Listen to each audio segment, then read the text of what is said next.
அனைவருக்கும் அன்பான வணக்கம். இந்த வீடியோவில் நாம் இந்த 2025ஆம் ஆண்டின் பங்குனி மாத ராசி பலன்களை பார்க்கலாம். நிகழும் ஸ்ரீ மங்களகரமான குரோதி வருடம் மார்ச் மாதம் 15ஆம் தேதி சனிக்கிழமை பிரதமை திதி உத்திரம் நட்சத்திரம் கூடிய நாளில் இந்த குரோதி வருடத்தின் கடைசி மாதமான பங்குனி மாதம் பிறக்கின்றது. இந்த மாத தொடக்கத்தில் கிரகங்களின் சஞ்சாரத்தை ஆராய்ந்து பார்த்தால் ரிஷபத்தில் குரு பகவான், மிதுனத்தில் செவ்வாய், கன்னிராசியில் கேது, கும்பத்தில் சனி பகவான், மீனத்தில் சூரியன், புதன், சுக்கிரன், ராகு என இந்த மாத தொடக்கத்தில் கிரகங்கள் சஞ்சரிக்கின்றன. தமிழ் மாதங்களில் கடைசி மாதம் இந்த பங்குனி மாதம். சூரியன் மீன ராசியில் சஞ்சரிக்கும் மாதம் இந்த பங்குனி மாதம். சிவனின் மைந்தன் முருகப்பெருமானுக்கு தேசம் எல்லாம் கொண்டாடப்படும் உத்திர பெருவிழா பங்குனி மாதத்தில் நடைபெறுகின்றது. அந்த நாளில் கந்த பெருமானை சிந்தையில் நிறுத்தி வழிபட்டால் காரியங்களில் வெற்றி கிடைக்கும். ராமபிரான் சீதையை மணந்து கொண்டதும், மீனாட்சி அம்மன் சொக்கநாதரை திருமணம் செய்து கொண்டதும் இந்த பங்குனி மாதத்தில் தான்.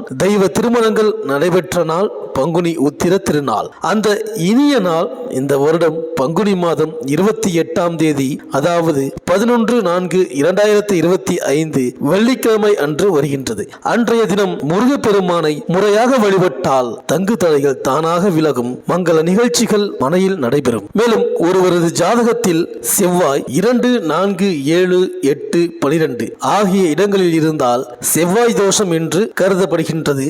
அப்படிப்பட்டவர்கள் ஆணாக இருந்தால் பெண் கிடைப்பது அரிது, பெண்ணாக இருந்தால் மாப்பிள்ளை கிடைப்பது அரிது.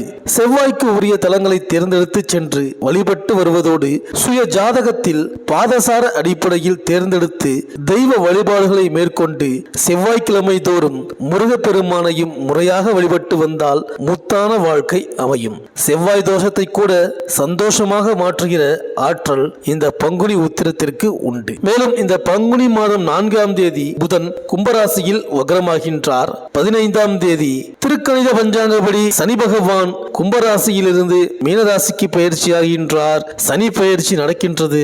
பங்குனி 24ஆம் தேதி செவ்வாய் கடகராசிக்கு பயிற்சியாகின்றார். பங்குனி 27ஆம் தேதி புதன் மீனராசிக்கு பயிற்சியாகின்றார். இந்த கிரகங்களின் சஞ்சாரம் மற்றும் மாற்றத்தினால் உங்கள் ராசிக்கு என்னென்ன பலன்கள் கிடைக்கப் போகின்றது, நீங்கள் செய்ய வேண்டிய பரிகாரங்கள் என்ன என்று இந்த வீடியோவில் பார்க்கலாம். செவ்வாய் பகவானை ராசிநாதனாக கொண்ட மேஷராசி அன்பர்களே, உங்கள் வாழ்க்கையில் நல்லது கெட்டது, வெற்றி தோல்வி என்று எதுவாக இருந்தாலும் இரண்டையும் சரி சமமாகவே பாவிக்கும் நீங்கள் மற்றவர்களுக்காக உழைப்பதிலும் உண்மைக்காக போராடுவதிலும் எப்பொழுதும் முதலிடத்தில் இருப்பீர்கள். கடந்த காலத்தை நீங்கள் படிப்பினையாக எண்ணக்கூடியவர்கள். நிகழ்காலத்தை விட எதிர்காலத்தை பற்றிய சிந்தனை தான் உங்கள் மனதில் மேலோங்கி இருக்கும். அது பற்றியே எப்போதும் சிந்தித்துக் கொண்டிருப்பீர்கள். ஒரு வேலையை நீங்கள் கையில் எடுத்துவிட்டால் அதை எப்படி முடிப்பது என்ற சூட்சமம் தெரிந்தவர்கள். நீங்கள் மிகவும் பிடிவாதக்காரர்கள் மட்டுமல்ல, நினைத்ததை நினைத்த நேரத்தில் செய்ய வேண்டும் என்று நினைப்பவர்கள். உங்கள் வழியில் யார் குறுக்கிட்டாலும் அவர்கள் மீது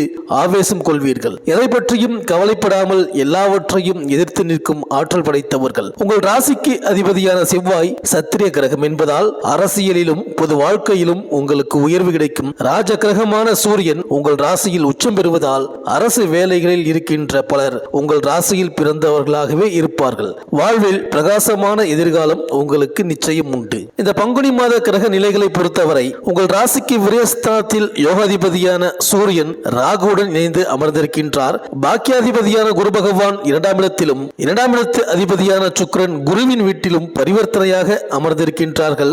ராசிநாதன் செவ்வாய் பலமாக அமர்ந்திருக்கின்றார். தனாதிபதியான சுக்கிரன் உச்சம் பெற்று அமர்ந்திருக்கின்றார். நினைத்ததையெல்லாம் சாதித்துக் கொள்ளும்படியான அமைப்பில் தான் சொல்கிறார்கள். இதனால் இந்த மாதம் தொடங்கி 19 தினங்கள் முடிவதற்குள் ஏகப்பட்ட விசேஷ நிம்மதி அதிர்ஷ்ட பலன்களை அடைவீர்கள். குடும்ப மகிழ்ச்சி உயரும். மனதில் புதிய தன்னம்பிக்கையும் தைரியமும் அதிகரிக்கும். வருமான பாதிப்புகள் தீர்ந்து சரளமான பணப்புழக்கம் ஏற்படும். முதல் வாரம் முடிந்த பிறகு புதிய விஐபிக்களின் அறிமுகம் ஏற்படும். எதிர்கால வளர்ச்சி பொருட்டு எந்த விஷயத்தில் இறங்கினாலும் எதை தொட்டாலும் அனுகூலமான வெற்றி, நல்ல லாபங்கள் உங்களுக்கு கிடைக்கப் போகின்றது. குடும்ப சிரமம் விலகும். வீண் விரய செலவு ஏற்படாது.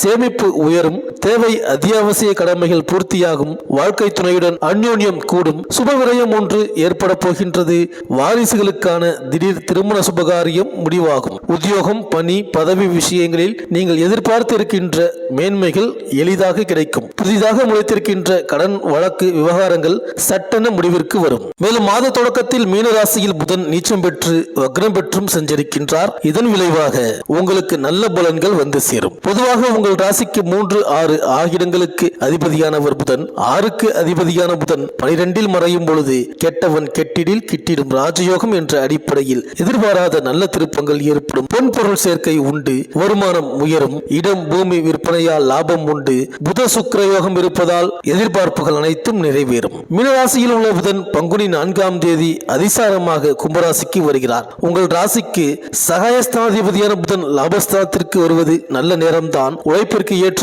பலன் கிடைக்கும். வெளிநாட்டில் உள்ள பிரபல நிறுவனங்களில் இருந்து பணிபுரிய அழைப்புகள் வரலாம். ஒரு சிலர் உத்தியோகத்தில் இருந்து விருப்ப ஓய்வில் வெளிவந்து சுய தொழில் தொடங்கும் முயற்சியில் ஆர்வம் காட்டுவீர்கள். அதற்கு நண்பர்களின் ஒத்துழைப்பும் கிடைக்கும். திடீர் பயணங்கள் அனுகூலமானதாக அமையும். பொது வாழ்வில் இருப்பவர்களுக்கு எதிர்பார்த்த பொறுப்புகள் கிடைக்கும். மேலும் இதுவரையில் உங்கள் ராசிக்கு லாபஸ்தானம் எனும் 11ஆம் வீட்டில் சஞ்சரித்த சனி பகவான் உங்களுக்கு பல்வேறு நன்மைகளை வழங்கி வந்தார். தொழில் மூலம் சிறப்பான வருமானம், வீட்டில் மகிழ்ச்சி, ஆனந்தம் என்ற நிலையுடன் பொன்பொருள் சேர்க்கையும் புதியவர்களால் முன்னேற்றம், சந்தோஷம் என்றும் கண்டிருப்பீர்கள். உங்களில் ஒரு சிலருக்கு தொழில் மாற்றம், இடமாற்றம், வீடு மாற்றம், ஊர் மாற்றம் என்று மாற்றங்கள் ஏற்பட்டிருக்கும். அதனால் லாபமும் உண்டாகியிருக்கும். பணம் பல வழிகளிலும் வந்திருக்கும். பிறப்பு ஜாதகத்தில் சனி பகவானின் இருந்த ஸ்தானம் எதுவாக இருந்தாலும் கோச்சார ரீதியாக வரும்போது அவர் சஞ்சரிக்கும் இடத்திற்குரிய பலன்களை ஏற்ற இரக்கமின்றி கொடுத்திடக்கூடியவர் ஆவார். அதனால் இந்த பங்குனி மாதம் 15ஆம் தேதி சனி பகவான் உங்கள் ராசிக்கு 12ஆம் இடமான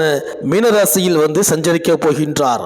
ஆமாம், சனி பகவான் 12ஆம் இடத்தில் சஞ்சரிக்கும் போது உங்களுக்கு ஏழரை சனியின் காலம் தொடங்குகின்றது. ஏழரை சனியின் முதல் சுற்றை மங்கு சனி என்றும், 2வது சுற்றை பொங்கு சனி என்றும், 3வது சுற்றை மரண சனி என்றும் சொல்லலாம். ஆனால் சனி பகவான் தன்னுடைய ஏழரை சனி காலத்தில் யாருக்கும் மரணத்தை அளிப்பதில்லை. அதற்கு மாறாக நீங்கள் சங்கடப்படும் அளவிற்கு நிறையவே பாடங்களை புகட்டுவார். ஏழரை சனி காலத்தில் யார் யாரையெல்லாம் பாதிப்பிற்கு உள்ளாக்குவார் சனி பகவான் என்று பார்க்கலாம். உங்கள் ராசிக்கு ஜீவனஸ்தானத்திற்கும் லாபஸ்தானத்திற்கும் சனி பகவானே அதிபதி. மேலும் சொல்ல வேண்டும் என்றால் உங்கள் ராசிக்குள் சஞ்சரிக்கும் போது அவர் பலம் இழந்தவராக நீச்சமாகி விடுகிறார். சனி பகவான் உங்கள் ராசியில் நீச்சம் அடைந்தாலும் நியாயம் தவறாத நீதிபதியான அவர் கோச்சார காலத்தில் ஜாதகருக்கு உரிய பலாபலன்களை அனுபவிக்க வைப்பதில் கண்டிப்பானவர், அனுபவிக்கும்படி செய்திடக்கூடியவர். ஈசனாகவே இருந்தாலும் அவரையும் சனி பகவான் விட்டு வைத்ததில்லை.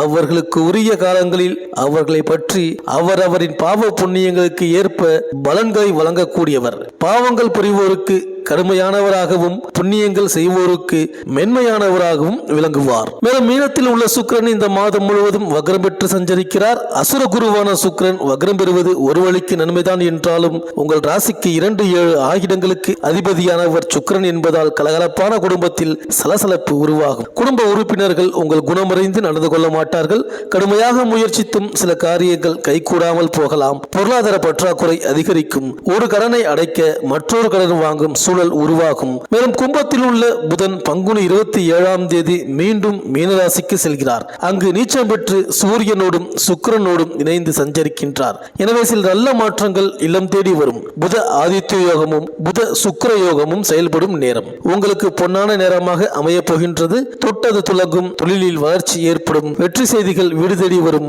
ஆடை ஆபரண சேர்க்கை உண்டு, பொது வாழ்வில் இருப்பவர்களுக்கு புதிய பொறுப்புகள் கிடைக்கும், அரசியல் செல்வாக்கு மேலோங்கும். மேலும் பங்குனி 24ஆம் தேதி கடகராசிக்கு செல்லும் உங்கள் ராசிநாதன் செவ்வாய் அங்கு நீச்சம் பெறுகிறார். எனவே உடல் நலத்தில் மிக மிக கவனம் தேவை. கைவலி, கால்வலி, மூட்டு வலி என்று ஏதாவது ஒரு தொந்தரவு வந்து கொண்டே இருக்கும். குடும்பத்தில் சில குழப்பங்கள் உண்டாகலாம். எதையும் திட்டமிட்டு செய்ய இயலாது. அதே நேரம் அஷ்டமாதிபதியாகவும் செவ்வாய் விலகுவதால் இடம் பூமி சம்பந்தப்பட்ட வகையில் ஏற்பட்ட பிரச்சனைகள் நல்ல முடிவிற்கு வரும். சகோதர வர்க்கத்தினரால் நன்மை உண்டு. இந்த மேஷராசி அன்பர்கள் ஏழரை சனியின் பாதிப்பில் இருந்து உங்களை பாதுகாத்து கொள்ள ஒருமுறை திருநள்ளாறுக்கு சென்று நல தீர்த்தத்தில் நல்லெண்ணெய் தேய்த்து நீராடிவிட்டு ஆலயம் சென்று சிவபெருமானுக்கும் சனீஸ்வரருக்கும் அர்ச்சனை செய்து வணங்கி வாருங்கள். சனிக்கிழமை தோறும் அருகில் உள்ள சிவாலயம் சென்று சனீஸ்வர பகவானுக்கும் கால பைரவருக்கும் நல்லெண்ணெய் தீபம் ஏற்றி வணங்கி வழிபட்டு வாருங்கள். இந்த மேஷராசி அன்பர்களுக்கு அனைத்தும் நன்மையே நடக்கும். இந்த வீடியோ உங்களுக்கு பிடிச்சிருந்தா லைக் பண்ணுங்கள், உங்கள் ஃப்ரெண்ட்ஸ்களுக்கு ஷேர் பண்ணுங்கள். நம்ம சேனலை தொடர்ந்து பார்க்க மறக்காமல் சப்ஸ்கிரைப் பண்ணுங்கள். பக்கத்தில் இருக்கிற பெல் ஐக்கானை கிளிக் பண்ணிக்கிங்க. மீண்டும் அடுத்த வீடியோவில் சந்திப்போம். நன்றி, வணக்கம்.